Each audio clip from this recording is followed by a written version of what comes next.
আসসালামু আলাইকুম। ঢাকায় আসছে মার্কিন প্রতিনিধি দল। দ্বাদশ জাতীয় সংসদ নির্বাচনের পর এই প্রথমবারের মতন একটি মার্কিন প্রতিনিধি দল ঢাকায় আসছে। তারা আসলে কি করবে, কি বলবে? নির্বাচনের পরপর তারা বার্তা দিয়েছিল তারা বাংলাদেশের যে নির্বাচন হয়েছে সেটাকে সুষ্ঠু এবং অবাধ মনে করে না। তবে তাদের যে চলমান কিছু ইস্যু আছে সেই ইস্যুতে তারা সম্পর্কটা এগিয়ে নিতে চায়, বিশেষ করে ইন্দো প্যাসিফিক যেই চুক্তি বা নিরাপত্তা সেটার ব্যাপারে তারা গভীরভাবে আগ্রহী। এছাড়া তেল গ্যাসের যেই বাণিজ্যিক চুক্তি আছে, যেই সম্পর্ক আছে সেটা, তারপরে রোহিঙ্গা ইস্যুতে কাজ করতে চায়। কিন্তু রাজনৈতিক এই যে বার্তা তাদের ছিল সুষ্ঠু এবং অবাধ নির্বাচনের ব্যাপারে, এবং একটা ভিসা স্যাংশনের বিষয় ছিল, সেই বিষয়ে কি তারা কোনো মুখ খুলবে, বক্তব্য রাখবে? সরকারকে কিছু মেসেজ কি তারা দেবে কি দেবে না, এটি কিন্তু পরিষ্কার না। এই প্রতিনিধি দল আসার পর যদি বাংলাদেশের গণতন্ত্র এবং নির্বাচন ইস্যুতে মুখ খোলে, তাহলে আরও পরিষ্কার হবে যে তারা তাদের অবস্থান থেকে নড়েনি। কয়েক দফা মার্কিন যেই পররাষ্ট্র দপ্তরের মুখপাত্র ম্যাথিউ মিলার, বেদান্ত প্যাটেল, তারা পরিষ্কার করেছেন যে তারা তাদের অবস্থান থেকে সরে যায়নি এবং তারা অব্যাহতভাবে এই চাপটি দিয়ে যাবেন বাংলাদেশের তাদের লক্ষ্য অনুযায়ী যে কাঙ্ক্ষিত গণতন্ত্র এবং সবার অংশগ্রহণের নির্বাচন, সেটি যতক্ষণ না হচ্ছে ততক্ষণ পর্যন্ত এটি তারা কাজ করে যাবেন।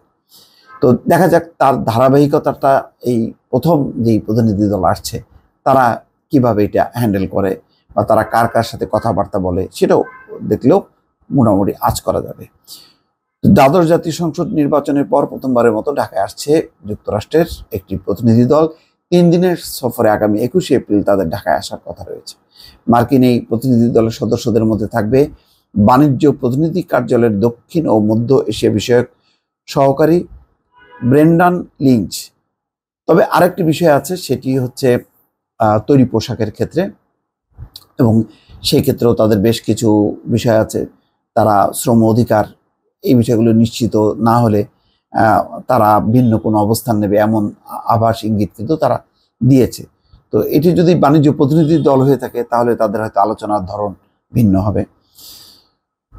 আচ্ছা, এ সময় বাংলাদেশ প্রতিনিধি দলের নেতৃত্ব দেবেন বাণিজ্য মন্ত্রণালয়ের সিনিয়র সচিব তপন কান্তি ঘোষ। গত 7ই জানুয়ারি নির্বাচনের পর এটি হবে বাংলাদেশের প্রথম কোনো মার্কিন প্রতিনিধি দলের সফর।